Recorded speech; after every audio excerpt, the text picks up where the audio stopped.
Dear cuties, அனைவருக்கும் வணக்கம், வந்தனம், நமஸ்கார்.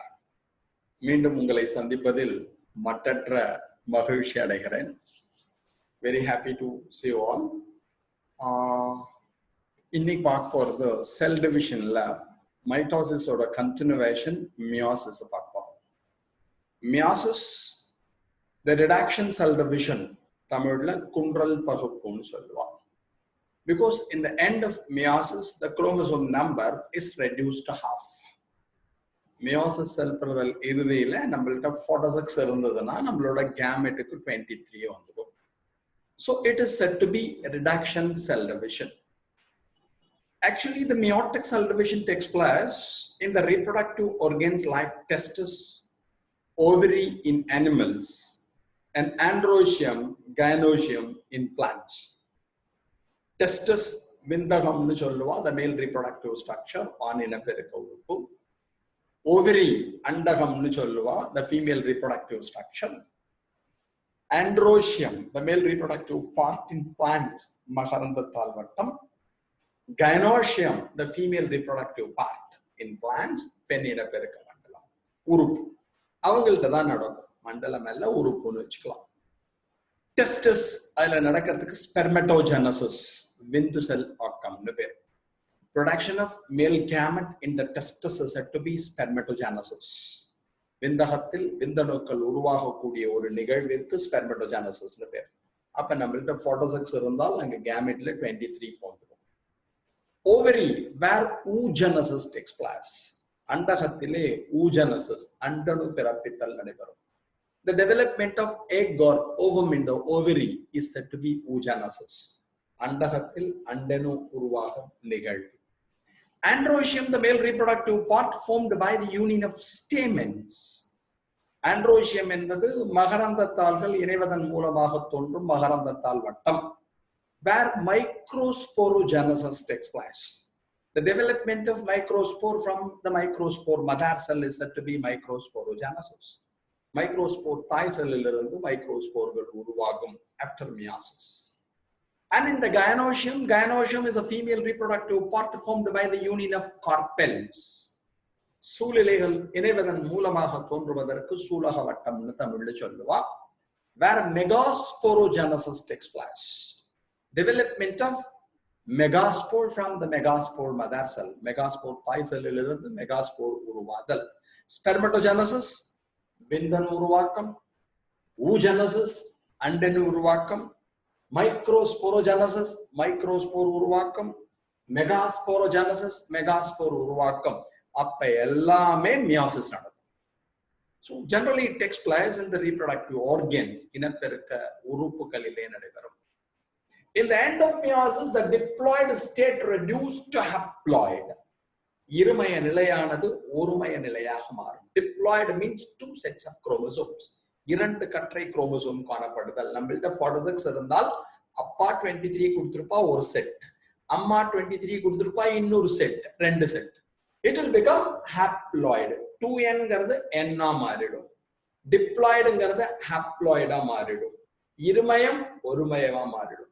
46 23 மாறிடும். The cell division responsible for reducing the chromosome number is said to be the reduction cell division or meiosis. இதன் இறுதியிலே குரோமோசோம்களின் எண்ணிக்கை பாதியாக குறைக்கப்படுகிறது. அதனால இந்த மியோசிஸ்க்கு என்ன பேரு அப்படிங்கறத ஞாபகம், reduction cell division. The term meiosis proposed by Farmer and Moore. மோர் கிடையாது. நம்ம அப்பப்ப தயிரை கடைஞ்சு வாட்டரை ஊத்தி குடிச்சோம்னா அதுக்கு பேரு மோர்னு பேரு. தானே மூர். ஃபார்மர் அப்படின்னா விவசாயின்னு அர்த்தம் கிடையாது. ஒருவேளை இந்த சயின்டிஸ்ட் நிறைய லேண்ட விவசாயம் பண்ணிருக்கலாம். So Farmer and Moore coined the term meiosis or proposed the term meiosis. Meiosis and the சொல்லை புனைந்தவர்கள் Farmer and Moore. Three types of meiosis are reported in organisms, namely the zygotic meiosis, the sporic meiosis, and gametic meiosis. உயிரினங்களிலே மூன்று வகையான meiosis செல் பெறுதல் கொடுக்கப்பட்டுள்ளது, கண்டறியப்பட்டுள்ளது அல்லது நடைபெறுகிறது. One is zygotic meiosis. Zygotic meiosis takes place in algae. Algae நடக்கும். ஆல்காக்களில், பாசிகளில் நடைபெறும். Algae நீங்க படிச்சிருப்பீங்க. Thalloid, chlorophyllous plants are defined as algae. Thallus உடல் அமைப்பை கொண்ட பச்சையத்தை பெற்றிருக்கக்கூடிய உயிரினங்களை நாம் ஆல்காக்கள் என அழைக்கிறோம். Unicellular to multicellular forms are reported. ஒரு செல் உயிரினங்களிலிருந்து பல செல் உயிரினங்கள் வரை கண்டறியப்பட்டுள்ளன. உனக்கு தெரிஞ்சது கிளாமிடோமோனாஸ், குளோரெல்லா, மேக்கரீனா மேக்கரீனா, ஸ்பைருலீனா ஸ்பைரோலீனா, அதை ஞாபகம் வச்சுக்கோ.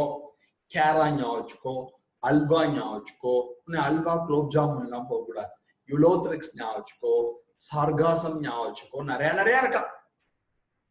Maximum photosynthetic activity in the world carried out by the algae. பெரும்பான்மையான ஒளிச்சேர்க்கையில் ஈடுபடுவது இந்த உலகத்தில் யார் என்றால் ஆல்கே தான். அந்த ஆல்கேல என்ன ஆகும்னா செக்ஷுவல் ரீப்ரொடக்ஷன் நடக்கிறப்ப, at the time of sexual reproduction, wait for a while, algae எடுத்துட்டோம்னா algae. Algae iso, aniso and oogamous kind of sexual reproduction takes place. Isogamy, anisogamy, oogamy அப்படின்னு sexual reproduction நடக்கும் பாலின பெருக்கம். அப்ப isogamy means sexual fusion takes place between morphologically and functionally similar gametes. அமைப்பிலும் பண்பிலும் ஒத்த gamete fuse ஆகும். ரெண்டு பார்க்கறதுக்கு ஒரே மாதிரி இருக்கும், மார்பாலஜியும் ஒரே மாதிரி இருக்கும், பிசியாலஜியும் ஒரே மாதிரி இருக்கும். அமைப்பு செயல் அவங்க சேர்ந்த ஐசோகேமின்னு பேர். Sexual fusion takes place between morphologically and functionally dissimilar gametes. Morphologically similar, functionally dissimilar. அமைப்பில் வேறுபட்ட பண்பில் ஒத்தன்னு சொல்லுவோம். அவங்க ஃபியூஸ் ஆச்சுன்னா அதுக்கு அனைசோகேமின்னு பேர். அதாவது அமைப்பில் வேறுபட்ட பண்பில் ஒத்த, மார்பலாஜிக்கலி டிசிமிலர் அண்ட் ஃபங்க்ஷனலி சிமிலர் அவங்க ஃபியூஸ் ஆனாங்கன்னா அதுக்கு அனைசோகேமின்னு பேர். Sexual fusion takes place between morphologically and functionally dissimilar gametes. அமைப்பிலும் பண்பிலும் வேறுபட்ட கேமெட்டுகள் இணைந்தால் அதற்கு ஊகேமின்னு பேர். அதுதான் மேலுக்கு ஆந்த்ரீடியம்னு சொல்லுவா, ஃபீமேலுக்கு ஆர்கிகோனியம்னு சொல்லுவா. ஆண் இனப்பெருக்க உறுப்பு ஆந்த்ரீடியம், பெண் இனப்பெருக்க உறுப்பு ஆர்கிகோனியம். அவங்க ரெண்டு பேரும் சேர்ந்த ஒன்னு ஜைகோட் ஃபார்ம் ஆகும். So in the end of sexual reproduction, fusion, the zygote is formed. Fusion of male and the female gametes, and it results in the formation of a diploid cell called zygote. The process is said to be fertilization. ஆணின செல்லும் பெண்ணின செல்லும் இணைந்து zygote உருவாகும். அதுக்கு கருவுறுதல் பேர். ஆல்கேல என்ன ஆகும்னா, after zygote formation, it undergo period of rest and it will become zygospore. கொஞ்ச நேரம் அல்லது கொஞ்ச நாள் அது ரெஸ்ட் எடுக்கும். அப்ப தன்னை சுத்தி ஒரு கவரை ஃபார்ம் பண்ணிட்டு it will become zygospore மாறும். அந்த zygosporல என்ன ஆகும்னா இமீடியட்டா மியோசிஸ் நடக்கும். So meiosis takes place in the zygote itself. Meiosis takes place in the zygospore itself. We are calling it as zygotic meiosis. Zygote அல்லது zygosporele meiosis நடந்தால் அதுல இருந்து 4 haploid nuclei form ஆகும். 4 ஒருமைய நிலையில் உள்ள உட்கம். Each nucleus develops into a new algae. ஒவ்வொரு நியூக்ளியஸ்ல இருந்தும் ஒரு செல் மாதிரி பிஹேவ் பண்ணி அதுல இருந்து ஒரு ஆல்கே வந்துடும். இது zygotic. Sporic meiosis takes place at the time of spore formation. ஸ்போர்கள் உருவாகும் சமயத்தில் மியோசிஸ் நடந்தால் அது ஸ்போரிக்னு பேர். Bryophytes, pteridophytes, gymnosperm, angiosperm. Bryophyte தெரியும், pteridophyte தெரியும், gymno தெரியும், angio தெரியும். Bryophytes are the amphibians of the plant kingdom. தாவர உலகின் இருவாழ்வைகள். Pteridophytes are the true land plants. உண்மையான நிலவாழ் தாவரம். Gymnosperms are the naked seeded plant. Gymnos means naked. Sperma means seed. Seed without fruit or seed without covering. அவளுக்கு naked seeded பேரு. திறந்த விதை. விதையை சுத்தி பழம் இருக்காது. அவளுக்கு gymnoன்னு பேரு. Angion means a case or a box. Sperma means seed. Angiosperms அப்படின்னா protected seeded plants. அதாவது விதையை சுத்தி பழம் இருக்கும். Fruit is present. அவ 4 பேர்ட்டையும் என்ன ஆகும்னா பிரையோ, டெரிடோ, ஜிம்னோ, ஏஞ்சியோ எல்லாத்துலயும் meiosis takes place at the time of spore formation. We are calling it as sporic meiosis. அடுத்தது gametic meiosis. நம்மள ஞாபகம் வச்சுக்கோங்க. நம்மள்ட்ட எப்ப மியோசிஸ் நடக்கும்னா at the time of gamete formation. Meiosis takes place at the time of gamete formation. We are calling it as gametic meiosis. Meiosis gameteகள் உருவாகும் சமயத்தில் நடைபெறும். இதுதான் பேசிக் இன்ட்ரோடக்ஷன் ரெகார்டிங் மியோசிஸ். ஒரு 2 minutes இதை குறிச்சு முடிச்ச உடனேயே நம்ம எதுக்கு ஓடிடுவோம் அப்படின்னா